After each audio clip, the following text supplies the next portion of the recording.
ഇങ്ങനെ ചെരിഞ്ഞിട്ട് ഇതിങ്ങനെ ചെയ്യുന്നതാണെന്ന് തോന്നുന്നു. അപ്പൊ നിങ്ങളുടെ കൂട്ടത്തിൽ ഇങ്ങനെ ഫിറ്റ്നസ് ഫ്രീക്ക് ആയിട്ടുള്ള ആൾക്കാരുണ്ടോ?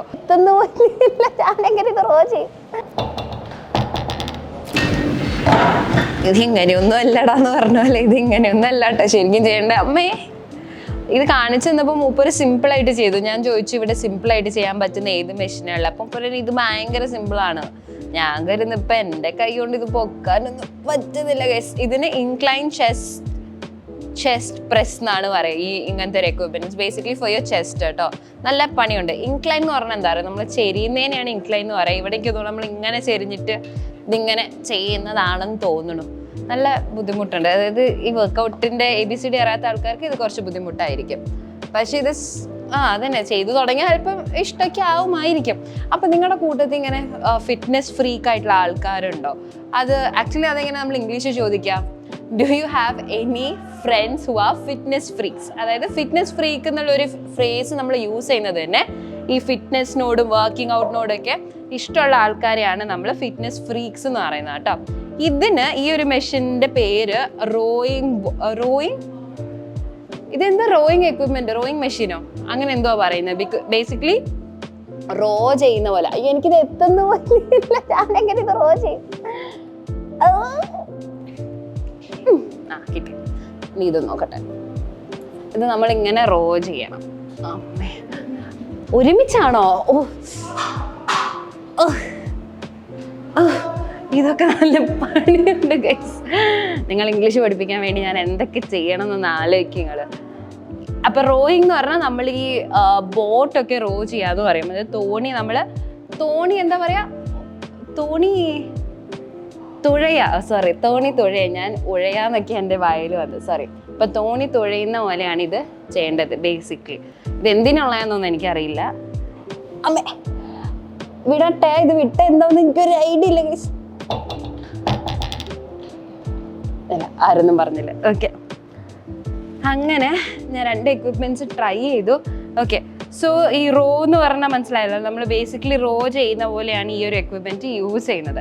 അപ്പോൾ എനിക്ക് ഇതിനെ പറ്റിയൊന്നും യാതൊരുവിധ ഐഡിയ ഇല്ലാന്ന് ഇങ്ങനെ നമ്മൾ ഇംഗ്ലീഷിൽ പറയാം. Have no idea about the equipments here, അല്ലെങ്കിൽ about the machineries here. Machineries എന്ന് പറഞ്ഞാൽ ഈ സാധനം, ഈ മെഷീൻസിനെയൊക്കെയാണ് നമ്മൾ എക്വിപ്മെന്റ്സ് എന്നോ അല്ലെങ്കിൽ മെഷീൻസ് മെഷീനറീസ് എന്നൊക്കെ പറയാം. പക്ഷെ നിങ്ങൾ ശ്രദ്ധിക്കേണ്ട ഒരു കാര്യം, നമ്മൾ മലയാളികൾ പൊതുവെ ഇപ്പൊ തയ്യൽ മെഷീൻ എന്നൊക്കെ കേട്ടില്ല. അപ്പം നമ്മളത് മിഷൻ എന്ന് പറയുന്ന ഒരു ടെൻഡൻസി മലയാളികൾക്കുണ്ട്. നമുക്ക് എല്ലാവർക്കും ഉള്ളതാ, അത് മിഷനിൽ അടിച്ചാൽ മതി. മിഷൻ അല്ല, മിഷൻ ഇസ് MISSION. അത് നമ്മൾ ചെയ്യുന്ന എന്തെങ്കിലും ഒരു പ്രോജക്റ്റിനൊക്കെയാണ് നമ്മൾ ആക്ച്വലി മിഷൻ എന്ന് പറയുന്നത്.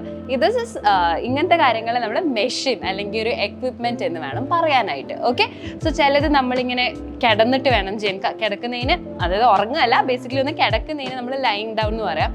So there are few equipments where you might have to lie down and then work on it. So lying down is കിടക്കുക എന്നുള്ളൊരു മീനിങ് കേട്ടോ. അപ്പോൾ കിടന്ന് വർക്കൗട്ട് ചെയ്യേണ്ട ചില മെഷീൻസ് ഇവിടെ ഉണ്ട്.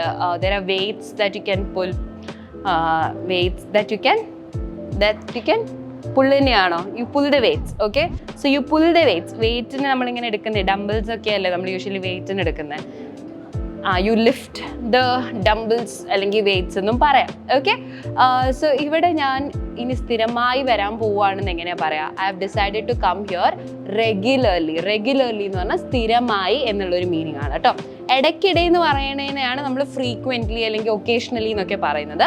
ഇനി എന്നും എന്ന് പറയണമെങ്കിൽ അല്ലെങ്കിൽ എപ്പോഴും എന്ന് പറയണമെന്നുണ്ടെങ്കിൽ, അതായത് സ്ഥിരമായി വരാൻ പോവാന്ന് പറയണമെന്നുണ്ടെങ്കിൽ you can use the word regularly. Okay, so ഇനി ഞാൻ റെഗുലറായിട്ട് ഇങ്ങോട്ട് വരാൻ വേണ്ടി പോവാണ്.